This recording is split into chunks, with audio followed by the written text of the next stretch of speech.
Radio GBG. Ponovo se srećemo na moju veliku radost sa Abazom Arslanagićem koji je ovdje u posjeti sestri. Jesi li samo u posjeti sestri ili ima neki... Pa glavni i prvi motiv je bio sestra. Nisam je vidio od 2011. kada je bilo svjetsko prvenstvo, sam povezao da je vidim i da pogledam malo svjetsko prvenstvo. A evo, ali normalno je da vidim, imam širok krug prijatelja, što iz Banja Luke, Sarajeva i cijele Bosne. Evo i vas Trvinjaca ima. Evo, malo možemo li popričati o onome što se desilo između prošlog puta kada si bio ovdje, tada je bila Katar rukometna prezentacija. Pa ja sam zadnje 4 godine, znači do 7. mjeseca prošle godine bio sam u Kataru, znači 4 pune godine, 4 i više nešto, jeli? Otišao sam na godinu dana, ostao sam 4,5 godine, vodio sam, u stvari doveli su me da radim Akademiju golmansku.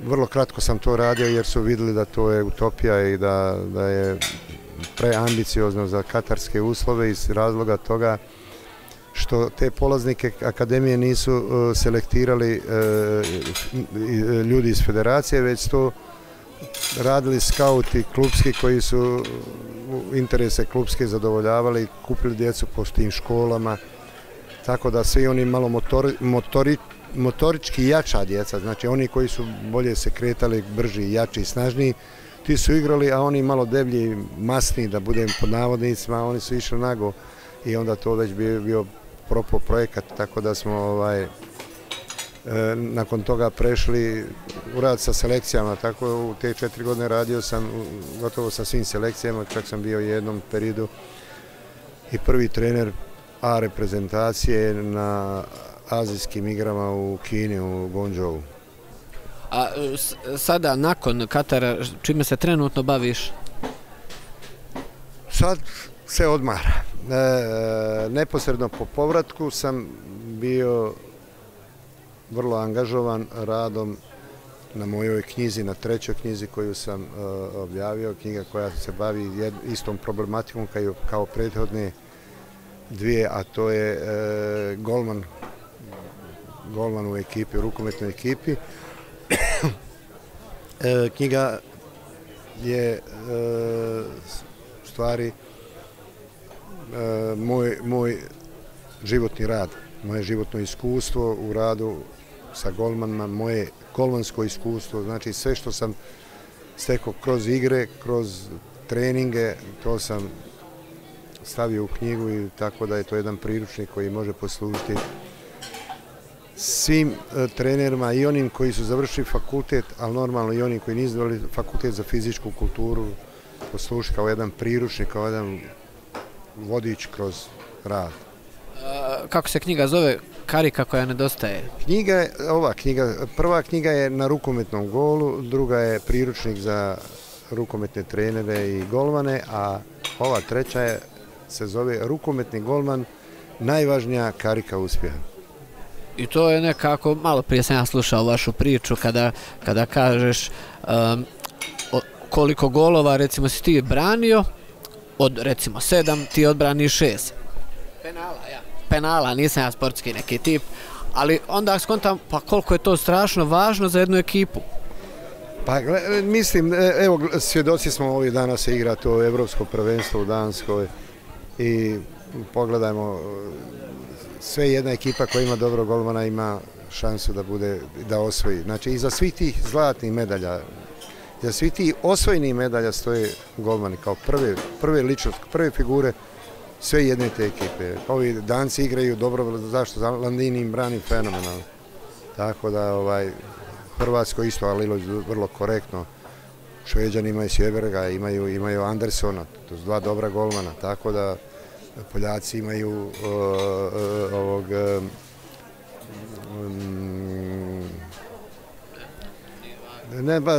sad stade mi mozak, sjetit ću se ja, isto dobrog golmana koji Švalb, ne Švalb, ne mogu, stane mozak, da. Dobar. Ali malo prije si ovdje kad...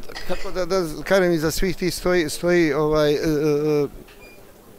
njegove odbrane, jer kad on odbrani dvije lopte, to toliko stimulira igrače da jednostavno promijeni i odnos prema igri i zalažu se više i trude se da opravdaju tu svojim dobrim igrama, svojom angažovanom igrom te dobre golmane, da kapitaliziraju to. Ti osim što si dobro branio i davao si neke golove.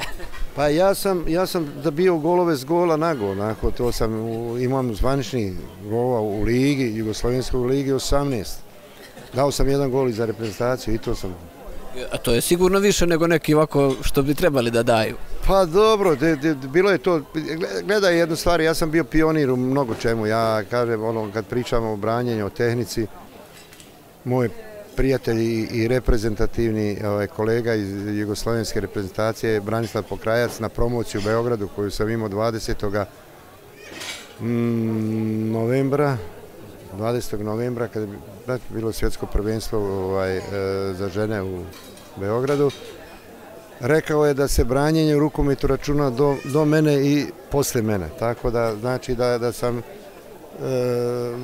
moje prisustvo u rukometu promijenilo i način branjenja i mnogo toga je novog uneseno u tehniku branjenja od izlaska na gol, podignute ruke, bježanje od stative, zatvaranje daljeg ugla sa krilnih pozicija, svašta, to sam ja prvi koji je počeo da brani, sinhronizacija ruka, noga na polu visoke, na niske lopte, otvaranje, dobro, to je sve otprilike negdje sa mnom počeo. I sada se može reći da postoji švedska i jugoslovenska škola. Pa u svijetu postoje dvije priznate škole. Ima dobri golmana, jer Rusi su imali Lavrova koji je svjetski golman, imali su u moje vrijeme Iščenka, imali su Francuzi, imaju dan danas dobrog Omajera koji je uz Landina, uz Šarića i Šterbika. To su vodeća 4 golmana u svijetu, ali Švedska je kao prvi je Šveđan Roland Mattsson počeo da brani ovim stilom rukom i nogom. Mi smo prihvatili to od Šveđana, ali smo mi to usavršili i napravili brend, tako da jedna cijela plejada vrsnih svjetskih afirmisanih golmana je sa prostora bivše Jugoslavije, tako da ova podjela što Šveđani kažu balkanska škola, ja ne dam reći balkanski, jer na Balkanu je i Grčka i Albanija i Rumunija i Bugarska, to sve balkanske zemlje, ali naša je tehnika jugoslovenska, odnosno te sve zemlje bivše Jugoslavije brane istom tom tehnikom, tako da je to. Da, tako da ima jedna cijela plejada, počev sa mnom, pa onda ima Arnautović, Velić, Mirko Bašić, pa onda u Hrvatskoj Matošević, Šola, Lozert, pa Šterbik, Perić, Šarić, pa to evo, nabrojao sam sad 10 golmana svjetskog kvaliteta, Pušnik, Slovenac, tako da. Evo, Flik kaže da čak i Šveđani sada u zadnje vrijeme malo uzimaju ovu jugoslovensku tehniku, to je neka karika koja im je falila. Da, ja imam informaciju da su oni imali prije izvjesnog vremena, da li to prošli mjesec, da li su imali, ili početkom ovoga prvog mjeseca, imali su jedan seminar na kome su bili golmanski seminar na kome se pričalo i govorilo o toj tehnici i čak da elementarno odstupaju od nekih stvari koje su oni propagirali u odnosu na nas. Mene to, ja sam uvijek imao opravdanje iza svega ovoga što sam ja napisao u svojoj knjizi, što tu teoriju čvrsto stojim za toga i branim tu teoriju kojom sam ja branio, jer iza toga svega stoji ova plejada svih ovih golmana koje sam ja nabrao. Tako da je to jedna referenca koja je svaku drugu diskusiju pobije. A može li se uopšte porediti sadašnji preduslovi golmana u Švedskoj ili bilo gdje sa onima koji si ti imao bez stadiona? Se razumijemo, Šveđani imaju dobri golmana, imali su Svensona, imali su Olsona, imaju ovoga Peter isto je bio dobar golman. Ali ti nisi imao Tene na početku? Ja, drugčije je to, druga su to vremena bila, rukomet, ja kad se sjetim naših uslova za igru, kako je u Jugoslaviji nastao svjetski rukomet. Mi smo bili prvaci Jugoslavije, 72. godine nismo imali sportsku dvoranu, pa smo utakmice igrali u Slavonskoj Požegi, igrali smo utakmice Evropskog kupa, igrali smo u Zavidovićima, igrali u Sarajevu. Banja Luka je dobila dvoranu tek 74. godine, tako da Evo sada Borac isto, malo prije se spomenuo Borac da ćeš ih možda dovesti na Partile kup, ili to? Pa Borac je moja ljubav, pričati o Borcu ja mogu 100 dana i ja sam spreman za Borac da radim sve, bez obzira na sve ove okolnosti koje su se desile posljednjih godina.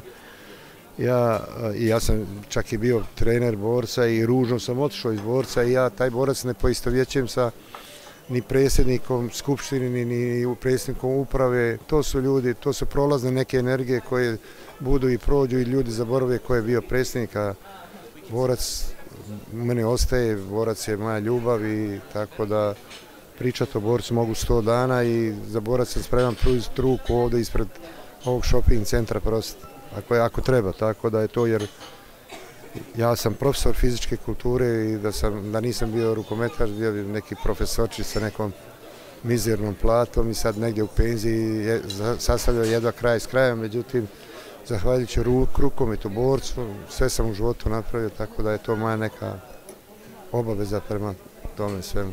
Evo i sada kad dođeš ovdje zovu ljudi, evo pozdravi neki dolaze od ljudi koji nisu ovdje, sve na osnovu Borca.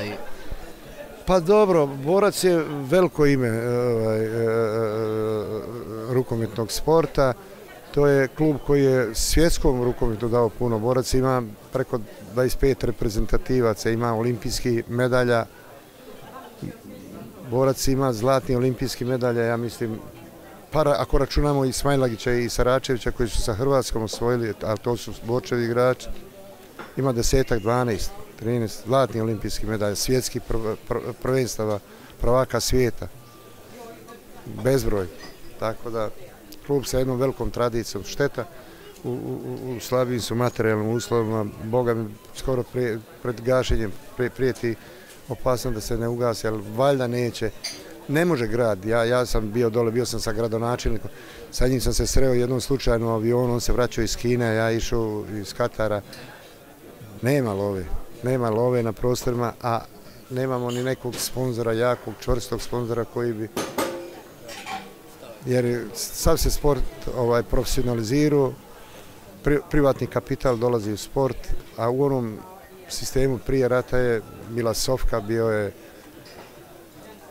Izdvajao se iz privrede, izdvajao se dinar za sport, a bogam danas te firme i ovi sad biznismeni pod navodnicima, ti sadašnji kapitalistički biznismeni, to u stvari nisu biznis, to su pljačkaši, to uzimaju, ljudima ne plaćaju ni penziono, ni zdravstveno osiguranja, kamoli da izdvajaju novac za sport. Tako da je na prostorima naše Bosne i Hercegovine sport je u jako teškim uslovima. Jel misliš... Daj Bože da se to riješi. U ostalom nema ni države, ima problema puno. Pa onda... Da li misliš da je ova biznifikacija rukometa pomogla rukometu ili malo ga, ili je opet igrat sa srcem malo jače? Pa ja mislim da nije pomogla rukometu ništa. Prvo, ja ću pričati problem bosansko-hercegovačkog sporta. Nema malih olimpijskih igara, nema sporta u školama. To je sav sport, onaj koji je bio prije rata, nastaje u školi. A škole su imale male olimpijske igre, a male olimpijske igre su pravile sportaše. Tako da mi, ako pogledamo, Bosna i Hercegovina je možda je bila najjača Republika Jugoslavije u rukometu. Ja kad sam igrao, od 14 klubova prve savezne lige bilo je 5 iz Bosne i Hercegovine. Znači, to je 1/3. 1/3 klubova je bilo. Međutim, sad u ovom momentu smo, ne znam da li od Kosova smo vjerovatno bolji.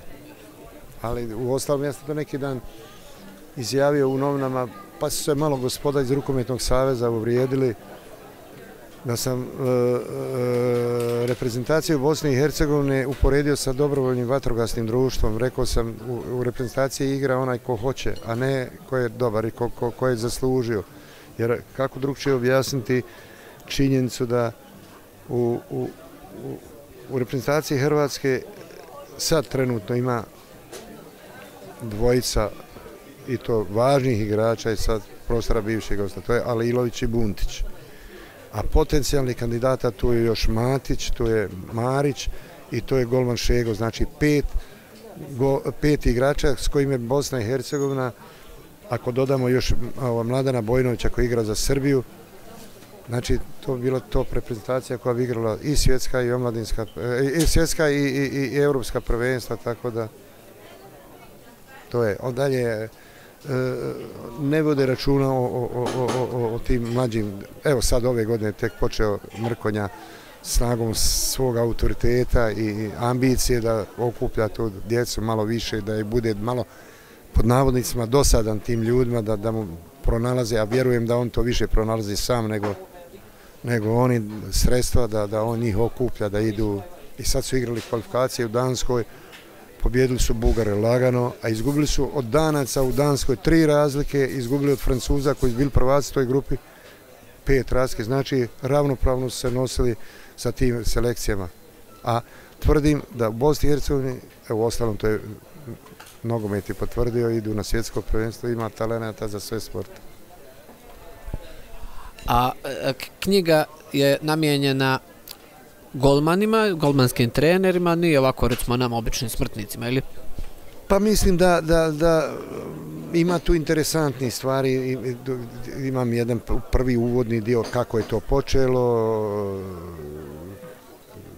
na prostorima bivše Jugoslavije, meni o autoru, ko sam ja koji piše to, ko je golman, jer svi počinju raditi s golmanima, niko se ne bavi problematikom psihom golmana. Ne gleda ga s tog aspekta, jer golman je individualac u kolektivnom sportu, on je odvojen, on djeluje u prostoru 6 metara. Njegove psihomotorne osobine su drugčije nego igrača, znači on mora biti desetobojac, njegova igra je puna skokova, čučnjeva, kratkih sprinteva, promjene pravca, reakcija, brzih reakcija. On mora svakog momenta znati gdje je i šta treba da radi. Znači to je jedna motorika koja mora biti savršena i to. Tako da takvi uslovi igre su razvili kod njega i drugčiji odnos prema igri. Golmani su jako savjesni, imaju jak ego. Čak se može govoriti o jednom super egu, tako da s tog aspekta nije niko golmana gledao, znaš. A oni su vrlo bitni, posebno u onim momentima kada se lome utakmice, kada treba dati puni doprinos svoj golmanski, onda oni su čvrsti, jaki i ne podliježu ambijentu, ne može ih ništa izbaciti iz tog ravnotežnog položaja i svjesni su, idu ka putu, ka cilju, ka uspjehu, ka pobjedu, tako da. I normalno ima puno vježbi, jedna nova metodologija u odnosu na ova dvije prethodne knjige, ima jedna nova metodologija koju sam uveo tako da može poslužiti trenerima, ono kao što sam i rekao, trenerima koji su završili fakultet i koji nisu završili, može podjednako da im koristi. Tako da puno je mojih savjeta, mog iskustva iz prakse i golmanske koju sam branio i trener dok sam trenirao. Može li se nabaviti ovdje negdje u Švedskoj, recimo preko sestre? Za sad ne može se nabaviti. Evo, ja sam tek donio, ostavio sam tu u Sevenhofu jednu knjigu njima i ostavio sam Fliku. Imam još mog drugara i mog igrača iz Dervente, Živka Kokiša, to i njemu ću poslati. Prvo nisam ja toga mogao ni ponijeti, je to teško. Ja mislim 10 knjiga imaju skoro 5, 7, 8 kila.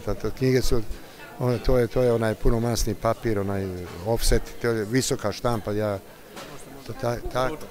Da, preko interneta će se moći naručiti, a ovih dana se, mislim da će biti engleski prevod, tako da će to biti, možda će ovi ljudi iz Švedske zaintrigirati da oni to i prevedu, ako budu interesantno, to za njih interesantno, možemo mi to i prevesti, pa dapače, to bi bilo dobro, možda bi mogao nešto i zaraditi. Jer i ovo moram reći da nisam imao ni jednog sponzora, ja sam sam to sve finansirao, dosta novaca je otišlo. Knjiga je top, tako da... Jes. Ilustracije mi je radio dečko iz Sarajeva, koji je završio akademiju u Sarajevu i zaista je radio, čak doveo sam ga u Katar, bio je kod mene gost 10 dana. 10 dana je bio gost, malo je bio problem, nije dečko nikad bio u sportu, ne razumije se puno, tako da nije mogao bez mene da radi to. Tad bio 10 dana, pa smo se onda našli u Sarajevu, pa smo se onda našli bili i na Vlašiću i tako da smo to sve na kraju završili i dobro je bilo. Sad kad bi bila jugoslovenska reprezentacija, kako bi oni procjenu imali što se tiče? Ja ovo moram, ali to su fakta, to je prošlo svjetsko prvenstvo, znači prošle godine u januaru mjesecu u Španjolskoj je bilo svjetsko prvenstvo, od 24 ekipe bilo je 5 sa prostora bivše Jugoslavije. I kad bi spojili? Ove godine Evropsko prvenstvo u Danskoj, od 16 ekipa, 4 iz Jugoslavije. Znači, najbolji se rukomet još uvijek igra na prostorima bivše Jugoslavije, s tim što nije bilo ove godine Slovenaca. Nema ni nas, nažalost, nas Bosanaca. Prošle godine za malo nismo ni mi prošli, smo izgubili u Njemačkoj 12 razlike, a pobjedili smo Njemce 9 razlike. Znači, malo kad se to malo bolje i ozbiljnije radilo, da bi to i bilo više. Tako da tvrdim da smo, bez obzira na dominitet, dominaciju Francuza godinama, pa Španjolaca, svjetskih prvaka, da kad bi se napravila reprezentacija Jugoslavije, to bi čudo bilo. Ne, igrača ima 2-3 postave, ne znaš koji je kod kog bolji, tako da... Eto, hvala puno, ako nadam se da će knjiga doživjeti uspjeh među... Ja se nadam, mislim, uspjeh je ona već napravila zato čim što sam objavio to, tako da ja kažem ništa od nje spektakularno ne očekivam, nisam ja to radio knjigu da zaradim neki novac. Kruna da staviš na glavu. Iako kažem, rekao sam i podvlačim, debela lova je uložena u nju, ako bi se uspio pokriti to bilo dobro, ako ne, onda ću probati Kataranu. Ima jedno poglavlje te knjige posvećeno je Katar, te moje 4 godine koje sam radio u Kataru. Oni su zainteresirani da oni to prevedu, pa ako to bude prevod, bit će mi drago, jer valjda će naplatiti nešto. Gdje ideš, putuješ dalje? Vraćam se kući, pa ću malo do Bosne. Dolazi jedna selekcija Katarana dole u Bugojno. Imam jednog mog prijatelja, on je Tunižan kojem sam pomogao dole. Dobar dečko, radi s golmanima, tako odem da ga vidim, da mu dadnem knjigu, i u Poreč malo. Da, sad sam na relaciji Poreč, Zagreb, Banja Luka, tako da, ali najviše vremena ću provoditi Poreč. Hvala puno, pa se vidimo neka druga prilika. Molim. Radio GBG.